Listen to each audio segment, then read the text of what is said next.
How's it going, everybody? Landon with the Truck Boss Show. Thank you so much for joining in this week. Always next to my dear friend, Miss Isela. Hola, hola.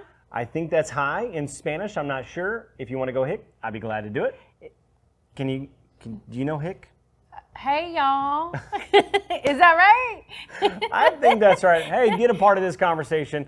A lot of fun things going on with this show. A lot of important information, cool stuff coming up at the end. You don't want to miss it. Like, comment, and share. We want to make sure that we hear from you, as well as we want to hear from your friends and family and more. Miss Isela, we always start off with the top news. Big deal. Why don't you knock it out? Yes, Landon, I have an important topic. Let me tell you that the FMCSA is seeking information about crimes against female and minority drivers. Now, the FMCSA is planning a study regarding the seriousness and nature on a problem when it comes to harassment and also assaults. In 2006, the Security Journal reported that 42% of female truckers stated that they had experienced work violence. The survey is going to include 440 males and females, and they're going to interview person to person 80 males and 80 females. Landon, I'm going to tell you, being a female, it is very well known that the FMCSA does not provide any type of training for protection, whether it becomes, if it's harassment or if they're on the road, if they're getting robbed, any of that stuff. No. And what's crazy about, not crazy, let me back up. What's good about this, FMCSA is partnering with the research group to be able to provide information to stakeholders that need this insight to be able to make sure that they're protecting all employees as well as females, mainly females on the road. Obviously, we know 80+% of drivers are male. Roughly the other side of that makes up the female side. But there's so much that we don't know that happens every day on the road that hopefully this research will unfold and actually show. What I like about it is that once that the notice is published, the public will have 60 days to comment. Exactly. And it is very important that you voice your opinion. We want to know, and this isn't us. This is the FMCSA, and I think it's really awesome that they're doing this now. They're giving you that opportunity to speak up. Don't just blast it on everywhere else, on social media. Take the time to go to the FMCSA website and let them know what you think about this situation. You have done such great work with great organizations like Women in Trucking and others. And I think, in my personal opinion, that they have done such a great job that they're actually bringing this to the federal U.S. level to show how severe this situation is and can be and could be if something's not done. And what I loved about this is that they can go online. They don't have to put their name and information. They can just share their experience. They can share who assaulted them. They can share when and where. Thank you. Hey, this is live, no big deal. But in all seriousness, this is going to be important for carriers across the nation, small fleet owners, to be able to make sure they're putting the right practices in place to protect everybody when it comes to their company drivers as well as independents. So take advantage of the opportunity while you can. Absolutely. This is huge. If you've been a part of this, let us know how you feel. Don't have to get personal, but we want you to be able to talk about this. And here at the Truck Boss Show, we support this 100%, and we want to make sure that we're on the front lines covering this story. Yes. Absolutely. So I'm going to move on to the next story. FMCSA seeks comment on agricultural commodity livestock definitions on hours of service rule. This is a big deal. They're actually opening up the comment period now, all the way for the next 90 days, so that you can speak on what hours of service should be for those that haul not only commodities like corn, all those kind of things, but also livestock. Should that change? What do you think about it now, Isela? This is important because right now, if it's a 150-mile radius from where you're hauling to where you're going, hours of service doesn't matter. Should that change? What do you think? You know what, Landon? There are so many topics that are so important right now in the industry that, again, I'm going to repeat that it is an awesome thing that the FMCSA is doing. This isn't like back in the day. This is someone else that stepped in office and said, you know what? I want to know what's going on. I want to hear your opinion. Let's see what we can do to help you out. And I do believe some changes will be coming to the industry. And this is a great opportunity for someone to really express themselves. I have to commend the FMCSA because this administration, this leadership with Martinez and Moore, Joe DeLorenzo, and all those that are involved with this, they are doing their best to make sure that they hear from the public, they hear from stakeholders, they hear from drivers and more about what is really impacting the industry. Yes. As at the same time, they really care about these regulations and all the things that they're passing to make sure it betters the industry in the future. And so here at the Truck Boss Show, thank you, FMCSA. Keep up the good work, and thank you for all those who are advocating, making sure we're holding those that we put in office accountable to be able to be heard. Yes, it is important because without our truck drivers out there, we would have nothing. Absolutely. And I always move say America. that. No, absolutely. I mean, we wouldn't be on this show if it wasn't for you. So let us know what you think about what Isela talked about, what I talked about. We need to hear your opinion. It's so important. If there's anything else, let us know in the comment thread. We're going to bring it on the front lines of the Truck Boss Show. Yes. So we've got some great stuff. Go ahead. We do. I had the opportunity to meet up with someone, Mark McCool. He is a lawnmower racer out of Oklahoma City. I did not know that there was an association for this. This is something so unique, and if you don't believe me, check it out yourself. How's it going, everyone? Isela here with the Truck Boss Show. And well, we have a unique story for you today. We're here with our friend Mark McCool. Did I say that right, Mark? Yes. Okay, yes, Mark. It's all great. Welcome to the Truck Boss Thank Show. you. It's fun to be here. Now, Mark, I heard a story about a guy who races a lawnmower. Never in my life have I ever heard of such a thing. Now, you are with the U.S. Lawnmower Racing Association. Correct. What the association is there for is to bring the people together to race lawnmowers in different class levels.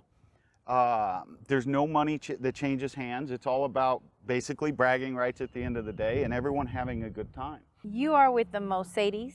I am with the Mercedes. Okay, so tell me a little bit about the Mercedes and how did you come up with that name? I was just kind of thinking in my head one day and along came Mercedes. And I've done a lot of stuff to try and make it a very top class mower. It may be not the fastest, but I will say it's definitely right there with the fastest. It's the fastest. Yes. Now, tell me a little bit about your injury because I know that you've gotten... I've been injured a few times. The big thing that people don't understand is we don't have roll bars, we don't have seat belts. We will break speeds in excess of 70 miles an hour on an 8-mile dirt track. That's pretty fast for one of these. It really is. It's a lot more unnerving when you get on a track with 10, 12 people. Right. And you're racing side by side real close and you're having a good time. But yes, last year I had a cracked hip, had a cracked shoulder blade, I had a concussion, and this year so far I've just cracked a wrist in 3 spots. The cool thing about you, I'm going to say, because I haven't met the other members yet, the Truck Boss Show will be covering this event coming pretty soon, so you have to stay tuned for that. But you have a trailer that's pretty much almost like your little garage. Correct. But you have it all decked out. It's like a little shop. When you're out there and you're having fun, you're going to break stuff eventually.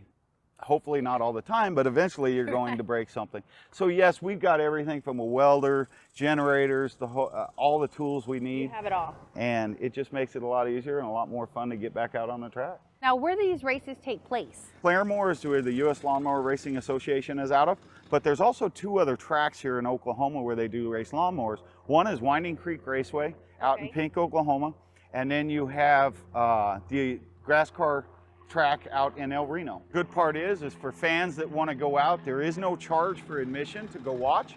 So it's really a lot of fun and people can come out and... So it's completely free? Yes, it costs nothing for spectators to go out and have a good time. So no excuse. You have to stay tuned because here pretty soon in the next month of August, we will be live at the Lawnmower Racing. And I can just say that we are super excited. It is a challenge. I am up for riding a lawnmower. I'll be ready. Hair in a ponytail, helmet. Do I need like pads or anything like that? We will take care of all that for you. We will make sure you're race ready and tearing it up on the track. Bubble Girl's coming, guys. Well, Mark, we really do appreciate your time. And stay tuned. Remember, we will be in Claremore month of August. We're going to be live from the racetrack, and you're going to get to see more of the racing lawnmowers. So that's it here for the Truck Boss. A big thanks to Mark McCool. Now, Landon, the awesome thing about this race, well, the racing that Mark does, it's unique, it's different, and I would never think take your lawnmower out and just go racing. You know, and we had the opportunity to spend a lot of time with the Big Rig Bandit series.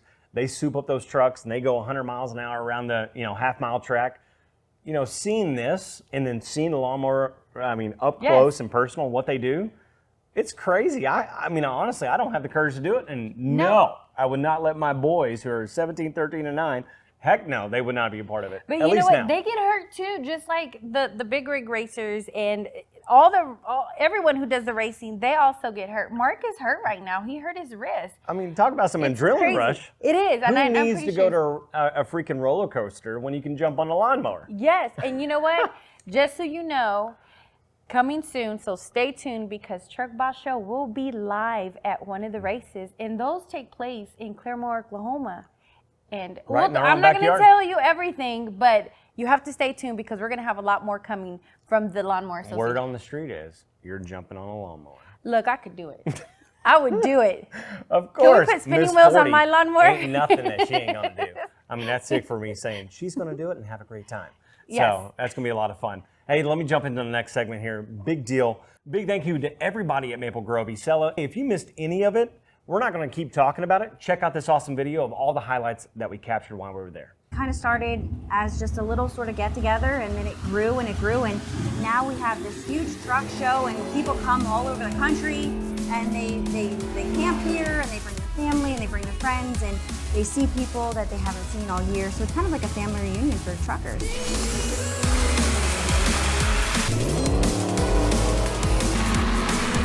He's a monster truck driver. We're in front of his monster truck.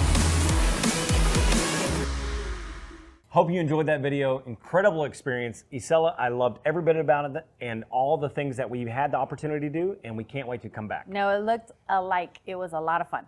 Absolutely. You mentioned earlier about the lawnmower experience. You've got more to say. I do. Let me tell you that is something very unique. You know, I said that before. But if you have a unique sport, it doesn't necessarily have to be a big rig or the truck pulling. Or the lawnmower. Yeah, the lawnmower. I mean, it could be Could you something imagine so a push mower? different. I'm just kidding. It has to be different, something different that we don't know about. We'd love to hear about it. And if you think that we should feature it on our show, just let us know and we'll check it out. Yeah, drop it in the comment thread. We want to hear from you. Like, comment, share, as always. Isela, we've got in this month, at the end of the month, GATS, a lot of special things. A lot of We're not good going to even stuff. talk about it all here. No, and but don't you get need too to stay excited tuned. because you will tell too much. I know. I mean, we have been planning all year for this event. It's going to be huge. GATS is going to be different this year, so you got to stay tuned for that Absolutely. And if you don't know why we do this, because you're the boss.